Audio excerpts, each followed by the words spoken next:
প্রত্যেক দিনই আমাদের মায়েদের দিন। প্রত্যেক দিনই মাকে প্রণাম করে, মাকে স্মরণ করে আমাদের দিন শুরু হয় এবং তাকে নিয়ে আমাদের জীবন কাটে, মা, বাবা, বাড়ির সকলকে নিয়ে। আমি প্রথমেই অনুরোধ করব নন্দিতা রায়কে এই সিনেমার বিষয়বস্তু কেন, কিভাবে মাথায় এলো, কি করলেন সেই জিনিসটা, আর তারপরে প্রাকৃতিক কথা ভাবলেন। আমার সব প্রিয় বন্ধুদের শুভেচ্ছা, অভিনন্দন এবং অনেক অনেক ধন্যবাদ আজকে এখানে আসার জন্য। আজকে আমি শুরু করব একটা গল্প দিয়ে, গল্প না, সত্যি ঘটনা, যেটা কখনো কাউকে বলিনি। আমি প্রবাসী বাঙালি, বড় হয়েছি বম্বেতে। আমি যখন ছোট ছিলাম, আমার মেশমশাই ছিলেন সুবোধ মুখার্জি, উনি একজন ফিল্ম মেকার। উনি তখন একটা ছবি করবেন ভেবেছিলেন, সেই ছবিটার নাম ছিল শর্মিলি। তো শর্মিলির নায়িকা ঠিক হয়ে গেছিল, একজন নতুন মেয়ে, দারুণ সুন্দর দেখতে, রাখি সেই রোলটা করবে, সেটা ঠিক হয়ে গেছিল।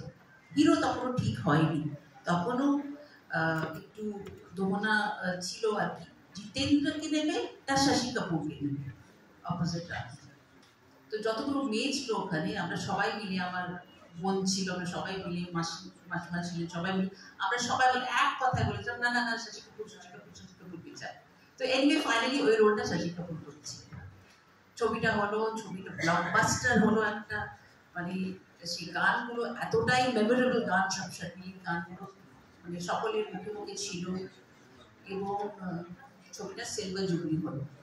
সিলভার জুবলির ওকেশনে আমরা সবাই মিলে গেলাম, আমিও গেছিলাম।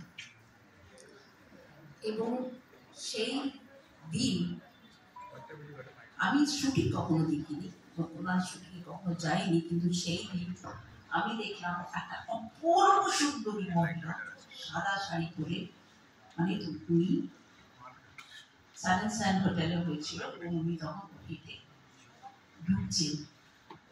আমি কি বলবো, আমার মনে হয়েছিল লিভিং দিবা, আমি এত সুন্দর মহিলাকে কখনো দেখিনি।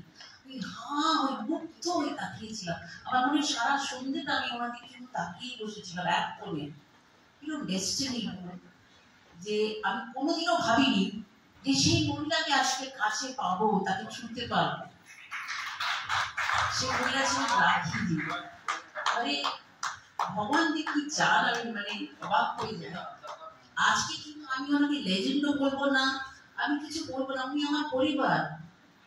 আমি শিবু, জিনিয়া, আমাদের সবাইকে এমন সুন্দরভাবে উনি কাছে টেনে নিয়েছেন যে উনি আর আমার কাছে লেজেন্ড নয়, উনি আমার লোক, আমার বাড়ির লোক, আমার দিদি, আমার পরিবার। এবং সবসময় যেন এই সম্পর্কটা এইভাবেই থাকে, আমি এটাই চাইবো। এতদিনের আমার একটা মনে আকাঙ্ক্ষা ছিল, কি জানি, তখনই হয়তো ভেবেছিলাম যে একদিন রাখিজিকে আমি ডিরেক্ট করবো, জানি না সেটা হয়েছে। এবং আমি ভগবানকে ধন্যবাদ জানাবো যে আমাকে এই সুযোগটা দেওয়ার জন্য, ওনাকে কাছে পাওয়ার জন্য। এত সুন্দর মানুষ উনি, ওনাকে আমি কাছে পেয়েছি, এর থেকে বড় আশীর্বাদ হয়তো আমার কাছে কিছু নেই। আজকে আমি এই গল্পটার সম্পর্কে বলবো আমার বসের সম্পর্কে। আমার বস যখন আমি লিখেছিলাম, আমার মাথায় কিন্তু একজনই ছিল, এই মায়ের রোলটা তাকে ছাড়া কেউ কেউ কেউ করতে পারবে না। এটা আমার প্রথম শর্ত ছিল শিবুর কাছে। শিবু বলে অসম্ভব, আমি পারবো না, আমি ম্যানেজ করতে পারবো না, তুমি পারবে। ওনাকে আমার কাছে রাখিকে আনতেই হবে এই ছবিটার জন্য। তুমি বম্বে যাও, তুমি কথা বলো, যেমন করে হোক প্লিজ কয়েকটা আমাদের ছবি দেখিয়ে দাও ওনাকে, উনি হয়তো রাজি হয়ে যাবেন যদি আমাদের ছবি দেখেন। উনি পরে শুনলাম যে উনি আমাদের ছবি দেখতেন এবং আমি ওনার খুব ফেভারিট ছবি আর অব্দি। তো যাই হোক, শিবু একটা জিনিস আমি বলবো সবাইকে, আর যদি কখনো শিবুর কোনো কথা ফেলেন না, আমি যদি চাই একটা জিনিস, সেটা যে কিভাবে ও মানে এড়ে দেয় আমাকে, ইচ্ছে ক্ষেত্রে একই হয়েছিল। আমি শুধু একবার বলেছিলাম, শিবু ইচ্ছেটা অনেকদিন পড়ে আছে, প্লিজ একটা জিনিসই চাইছি তোমাকে, ছবিটা রিলিজ করাও, করেছিল। তো ওইভাবেই আমি বলেছিলাম, রাখি থেকে আমার চাই, আমার কিছু চাই, এই ছবিটা যদি প্লিজ এনে দাও। শিবু বম্বে ছিল, শিবু দেখা হয়েছে, তারপরে কিভাবে ম্যানেজ হয়েছে শিবু জানে, কিন্তু রাখিজিও কিন্তু শিবুকে খুবই ভালোবেসে ফেলেছিলেন, সেটা যদিও জানতে দেননি। রাখিজি ভাইয়ের সাথে শিবুকে মিলিয়েছিলেন, এবং আরো রাখিজির ভাই নামও বোধহয় শিবু ছিল, তাই না? একই মানে শিবুকে এত মানে ভালোবাসা আন্তরিকতা ছিল, সেই এই সম্পর্কে এখনো আছে, আজও আছে এবং সবসময় থাকবে। তো আমরা চারজনে মিলে, আমি ইঞ্জিনিয়ার, শিবু, রাখি, আমরা কিন্তু একটা পরিবার।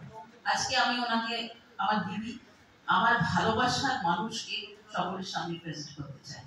এই ছবিটাতেও আপনারা দেখবেন যে সম্পর্কটা রাখি এবং শিবুর মধ্যে আছে। শিবু এই ছবিটার নায়ক, সেটা একটা মিষ্টি মধুর সুন্দর সম্পর্ক, এত সুন্দর না এই সম্পর্কর মানে রূপটা আমি পেয়েছিলাম শিবু এবং শিবু টিলের মায়ের সাথে যে সম্পর্কটা আছে।